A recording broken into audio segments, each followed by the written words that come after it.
Hai semuanya, perkenalkan nama saya Devinawati. Saya kelas MA konsentrasi SDMA 2. Di sini saya akan menjelaskan tentang sebuah budaya organisasi.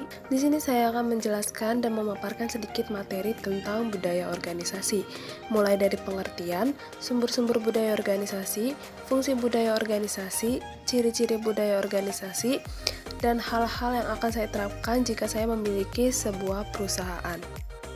Yang pertama, apa sih budaya organisasi itu?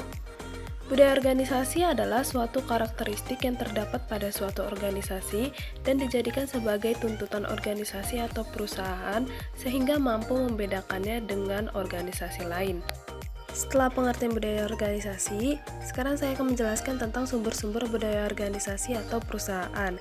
Menurut Toshi Rizzo Carroll, seperti yang dikutip oleh Munandar pada tahun 2001 halaman 264, budaya organisasi dapat dipengaruhi oleh 3 faktor, yaitu pengaruh umum dari luar yang luas yang mencakup faktor-faktor yang tidak dapat dikendalikan atau hanya sedikit dapat dikendalikan oleh organisasi.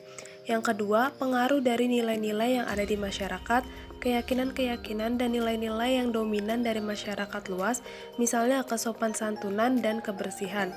Yang ketiga, faktor-faktor yang spesifik dari organisasi. Organisasi selalu berinteraksi dengan lingkungannya. Dalam mengatasi baik masalah eksternal maupun internal, organisasi akan mendapatkan penyelesaian-penyelesaian yang berhasil. Keberhasilan mengatasi berbagai masalah tersebut merupakan dasar bagi tumbuhnya sebuah budaya organisasi. Setelah mengetahui ciri-ciri budaya organisasi, sekarang saya akan menjelaskan tentang fungsi budaya organisasi. Fungsi budaya organisasi dibagi menjadi 5, yaitu yang pertama, budaya menciptakan pembedaan yang jelas antara satu organisasi dan yang lain. Yang kedua, budaya membawa suatu rasa identitas bagi anggota-anggota organisasi. Yang ketiga, budaya mempermudah timbulnya komitmen pada sesuatu yang lebih luas daripada kepentingan diri individual seseorang. Yang keempat, budaya merupakan perekat sosial yang membantu mempersatukan organisasi itu dengan memberikan standar-standar yang tepat untuk dilakukan oleh karyawan. Yang kelima, budaya sebagai mekanisme pembuat makna dan kendali yang memandu dan membentuk sikap serta perilaku karyawan.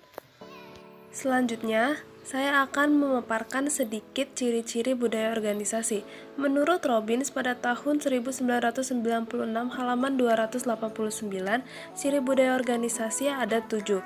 Yang pertama, inovasi dan pengambilan resiko, yang artinya sejauh mana karyawan didukung untuk menjadi inovatif dan berani mengambil resiko. Yang kedua, perhatian terhadap detail, yang artinya sejauh mana karyawan diharapkan menunjukkan kecermatan, analisis, dan perhatian terhadap detail.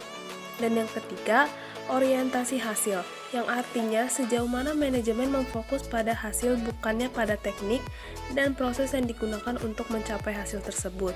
Yang keempat, orientasi orang, yang artinya sejauh mana keputusan manajemen memperhitungkan efek pada orang-orang di dalam organisasi itu.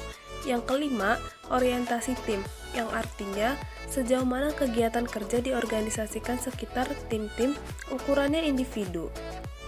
Yang keenam, keagresifan, yang artinya berkaitan dengan agresivitas karyawan. Yang ketujuh, kemantapan, yang artinya organisasi menekankan dipertahankannya budaya organisasi yang sudah baik. Selanjutnya, saya akan menjelaskan manfaat budaya organisasi. Manfaat budaya organisasi dapat dipahami oleh seluruh sumber daya manusia dan perusahaan. Berikut adalah manfaat bagi sumber daya manusia. Yang pertama, sebagai pedoman berperilaku di dalam perusahaan. Yang kedua, adanya kesamaan langkah dan visi dalam menjalankan tugas dan tanggung jawab. Yang ketiga, memberikan dorongan kepada karyawan untuk mencapai prestasi kerja yang jauh lebih baik. Setelah itu saya akan menjelaskan tentang manfaat budaya organisasi bagi perusahaan. Yang pertama, merupakan salah satu unsur yang dapat menekankan tingkat perputaran karyawan. Yang kedua, sebagai pedoman dalam menentukan kebijakan yang berkenaan dengan ruang lingkup kegiatan intern perusahaan. Dan yang terakhir, merupakan acuan dalam penyusunan perencanaan perusahaan.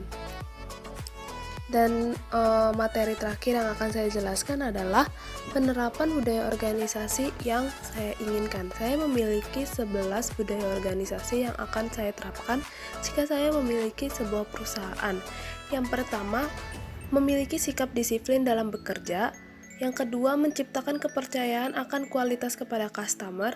Yang ketiga, menjadikan perusahaan yang transparan. Yang keempat, memotivasi karyawan dengan memberikan reward.